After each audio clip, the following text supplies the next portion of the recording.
एकंदरीत या संदर्भामध्ये महाविकास आघाडी आणि इंडिया अलायन्स या अनुषंगानं निवडणूक ही भारतीय जनता पक्षाच्या लोकशाही विरोधी धोरणातली आहे.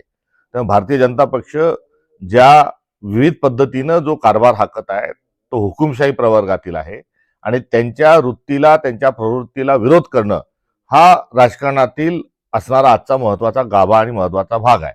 आणि या अनुषंगानं महाविकास आघाडीतल्या पैकी एका पक्षानं ही निवडणूक लढवावी अशा प्रकारचं आज राजकीय जबाबदारी ही आमच्यावर आहे. आणि या दोन्ही ठिकाणच्या ज्या जागा आहेत या सर्वस्कृत आहे की तुतारी चिन्हावर राष्ट्रवादी या निवडणुका लढल्या होत्या. ते लढत नसतील तर काँग्रेस त्या ठिकाणी लढण्याकरता तयार आहे अशी सविनय भूमिका ही काँग्रेस पक्षाची होती आहे. आणि या भूमिकेच्या अनुषंगानं आम्ही या संदर्भामध्ये राष्ट्रवादी शरदचंद्र पवार गटाचे जे प्रदेशाध्यक्ष आहे शिंदेसाहेब यांच्याशी ही आमची भावना त्यांना कळवलेली आहे.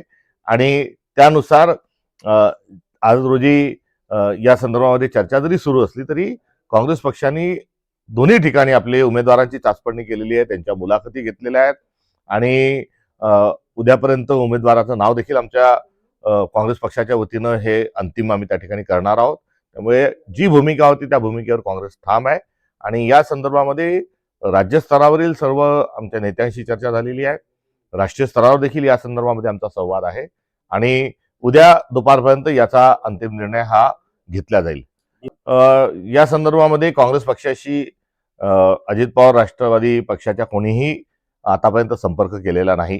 भारतीय जनता पक्ष हेही या संदर्भामध्ये आव्हान आपल्याला करताना दिसतं, मात्र त्या संदर्भातही कुठल्याही प्रकारचा संवाद आणि कुठल्याही प्रकारचा प्रस्ताव नाही. त्यामुळे जेव्हा अशा गोष्टी घडून आणायच्या असतात तेव्हा एक व्यापक स्वरूपाची चर्चा ही सर्वांशी आवश्यक असते. मात्र ते चर्चेसाठी आवश्यक असणारं चारित्र्य हे भारतीय जनता पक्षाजवळ नसल्यामुळे ते आपल्या या सर्व निवडणुकांना त्यांच्या दबाव तंत्राच्याच अनुषंगानं पुढे घेऊन जात असल्याचं या ठिकाणी मत माझं या निमित्ताने व्यक्त करतो. मात्र या संदर्भामध्ये जे उमेदवार दोन्ही ठिकाणी राहणार आहे त्यांच्याकडून कुठल्याही प्रकारचा संपर्क हा काँग्रेस पक्षाशी झालेला नाही.